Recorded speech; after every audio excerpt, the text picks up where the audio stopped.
Tell me exactly what happened.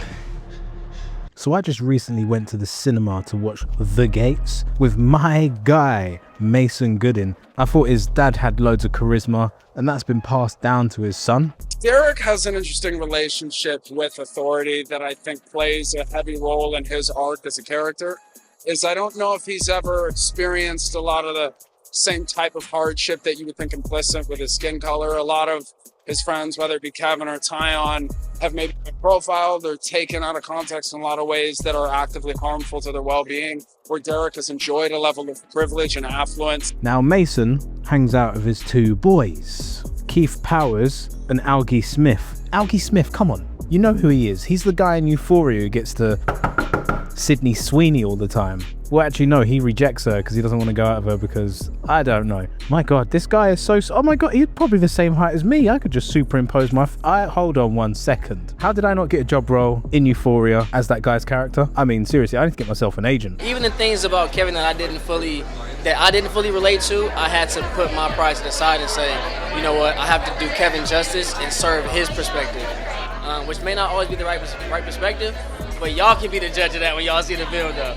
These three guys want to go to a house party, go check out some girls, just generally have some fun. But the film starts off towards the end. So we're like, oh wow, his face got blood all over it. Oh, what's going on here? And then we have to find out what's happened throughout the evening. We know where they come from, what kind of education they've had, what kind of environment they've grown up in. I mean, it's everything we built this place to keep out. Now on their way to the party, there's some kind of traffic jam. And they're like, oh, let's go this way because it'll get us there quicker. So they take a detour and lo and behold, they end up at a place with gated area. Like this community is surrounded by walls and a gate. They happen to see a woman who is going in, but she opens the gates for them. They get excited. They're like, oh, wicked, we can go through this way. But for some reason they do stupidness, end up at the place where the girl is, and she gets excommunicated by none other than my man, James Van Der Beek. We all love James Van Der Beek.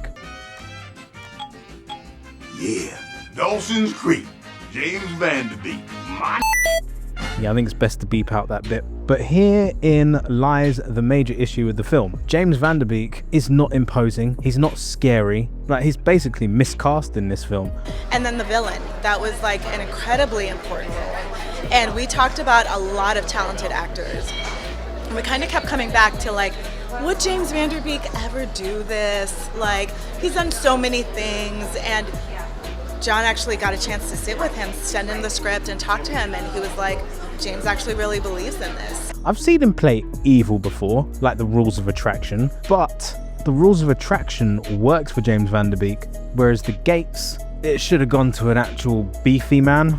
Sorry, no disrespect, James Van Der Beek, rest in peace, but you were definitely miscast. It's a shame about him, because he's one of those actors that, I don't know, I just kind of liked. I enjoyed Dawson's Creek. I always found him a little bit kind of awkward. I felt like that worked for him. Whereas in this film, he's supposed to have some kind of presence, and he doesn't have any presence. When I look at the poster, I was like, oh, Mason Goodin. Okay, yeah, you know what? I think I'll watch this. I didn't notice it was James Van Der Beek until I started watching the opening credits. Then I thought, oh, we could be in for a treat here. With the casting, yes, they made a few mistakes, but at least the story's good, right? Well, it's semi-decent. You guys lost?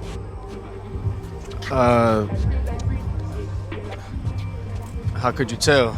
Some of the dialogue is quite contrived as well, very old school. Mason Goodin's like, I'm from a certain area of America, and one of the white people are like, what, you can't be from that place? No way, look at you. It's like, oh my God. Police will be here shortly. They don't take too much time around here. That's a surprise. And then there's a point where I think he's got blood over his shirt, or he's wearing a t-shirt, and then this woman's like, you can't be walking around here like this, you gotta put on a nice white shirt. And it feels both timely and unfortunately timeless, some of the lessons that need to be learned in this film. I would say that The Gates is a straight to DVD. How this came out in the cinema is beyond me. But if you've seen it, I'd love to know what you thought of it. Is The Gates worth going to the cinema to watch? Is The Gates even worth watching? We shot it in a very unique way, all night shoots the whole time, 30 days straight. So that was tough, you know what I'm saying? And having to make sure you make the time every day, and then make sure your actors have the energy to show up to set is a lot. But if there's anything that you would like to see me review, let me know in the comments, and don't forget to like, subscribe, and you know, all the usual stuff. What stood out to me about the script and what stands out to me now about the movie, seeing it done, is that when I tell people the one-line opener of like, 3 young black men are going to a party, the highway shuts down, they decide to take a shortcut through a wealthy gated community at night, everyone, regardless of their racial background, goes, uh-oh. And the fact that we all know that that is an uh-oh moment, that like taking a wrong turn for these characters might actually bring something like deeply dangerous, I think that's the conversation that John's movie can help to get started.